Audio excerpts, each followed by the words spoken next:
ಕತ್ತಿ ಅಂತ ಹೇಳಿದ ಮೇಲೆ ತಮ್ಮಸ್ತಾವ್ ಇದ್ದರು ಅವರು ಇದ್ದು ತಮ್ಮ ಕೆಲಸ ಮಾಡ್ತಾಯಿದ್ರು. ಬಟ್ ಈಗ ಹಾಗಿಲ್ಲ. ಈಗ ಅವ್ರು ಸ್ವತಃ ನಾಯಕರಾಗಿ ಗುರುತಿಸ್ಕೊಳ್ತಾ ಇದ್ದಾರೆ.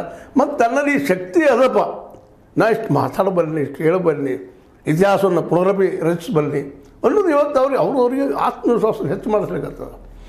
ಜೊತೆಗೆ ಒಬ್ಬ ಏನಪ್ಪ ಅಂತಂದ್ರೆ ನಾನು ಎಲ್ಲಿ ಸೋಲ್ಬೇಕು, ಎಲ್ಲಿ ನಾನು ಗೆಲ್ಲಬೇಕು, ಎಲ್ಲಿ ಬಿಗಿ ಆಗಬೇಕು, ಎಲ್ಲಿ ಸೈಲ್ ಆಗಬೇಕು, ಇವುಗಳನ್ನೆಲ್ಲನೂ ಕಲಿತಾ ಇದ್ದಾರೆ. ಹಿಂದದ ಅವರಲ್ಲಿ. ಯಾಕಂದರೆ ಮನೆಯಲ್ಲೇ ಅವ್ರ ಅಣ್ಣ ಉಮೇಶ್ ಕತ್ತಿ, ತಂದೆ ವಿಶ್ವನಾಥ್ ಕತ್ತಿ ಅವರು, ಅವ್ರ ಅಜ್ಜ ಅವರು ಸಹಜವಾಗಿನ ಅವರಲ್ಲೇ ರಾಜಕೀಯ ನಿಲುವುಗಳು. ಅವ್ರು SSLC ಕಲ್ತಿರ್ಬೋದು, ಸತೀಶ್ ಅವ್ರು PUC ಆಗಿರ್ಬೋದು. ಬಟ್ ಇಲ್ಲಿ PUC SSLC ಮುಖ್ಯ ಆಗೋದಿಲ್ಲ. ಎದುರಾಳಿ ಮನಸ್ಸ, ಎದುರಾಳಿ ಯಾರಿದ್ದಾರೆ, ಅವ್ರ ವೀಕ್ನೆಸ್ ಏನು, ಪ್ಲಸ್ ಏನು, ನಾ ಏನು ಮಾಡಿದ್ರೆ ಗೆಲ್ಲಬಲ್ಲೆ ಅನ್ನುವಂಥವು ಕೆಲವೊಂದು ದಿವಸ ಗೊತ್ತಿರೋದಿಲ್ಲ. ಮರೆತು ಬಿಟ್ಟಿರ್ತೀವಿ ನಾವು.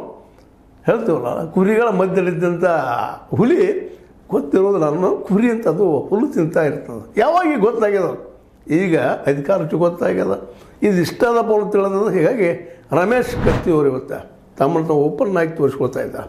ಮತ್ತು ಅಷ್ಟೇ ಅಲ್ಲ, ಅವ್ರ ವ್ಯಕ್ತಿತ್ವ ನಾವು ಗಮನಿಸಿದಾಗ ಅಲ್ಲೆಲ್ಲ ಇಂಟರ್ವ್ಯೂಗಳು ನೋಡ್ತಾ ಇದ್ವಿ ನಾವು. ಇವತ್ತು ನೋಡಿದಾಗ ಆ ಇಂಟರ್ವ್ಯೂಗಳಲ್ಲಿ ಸಹ ಭಾಳ ತಾಳ್ಮೆಯಿಂದ ಒಬ್ಬ ಅದೇ ಕಾಲಕ್ಕೆ ನೋಡ್ರಿ ಪಕ್ಷದ ಬಗ್ಗೆ ಬಂದಾಗ ಯತ್ನಾಳರ ಕುರಿತಾಗಿ ಅವ್ರು ಮಾತಾಡಿದ್ದನ್ನು ಗಮನಿಸ್ಬೇಕಾಗ್ಯದ. ಎಷ್ಟು ಸುಂದರವಾಗಿ ಹೇಳ್ತಾರಪ್ಪ ಮಾತನಾಡಿದ್ರೆ ನಾವ್ಯಾಗ್ರಿ ಈ ಪಕ್ಷ ಏನು ಹೇಳ್ತಾರೆ ಕೇಳಲಿಕ್ಕೆ ಆಗ್ತದನ. ಪಕ್ಷದ ಮಾತು ಪಾಲಿಸ್ಬೇಕಾಗಿದೆ, ಏನು ಮಾಡ್ಬೇಕಾಗಿದ್ದು ಮಾಡ್ತೀವಿ ನಾವು.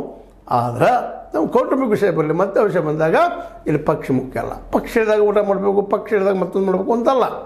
ಅಂತ ಚಲೋ ಮಾತನ್ನು ಗಮನಿಸಿದಾಗ ಇವರಲ್ಲಿ ದಿಟ್ಟತನ, ಸ್ವಾಭಿಮಾನ ಇನ್ನೂ ಹೆಚ್ಚಾಗ್ತಾ ಇದ್ದೀರಪ್ಪ ಅಂತ.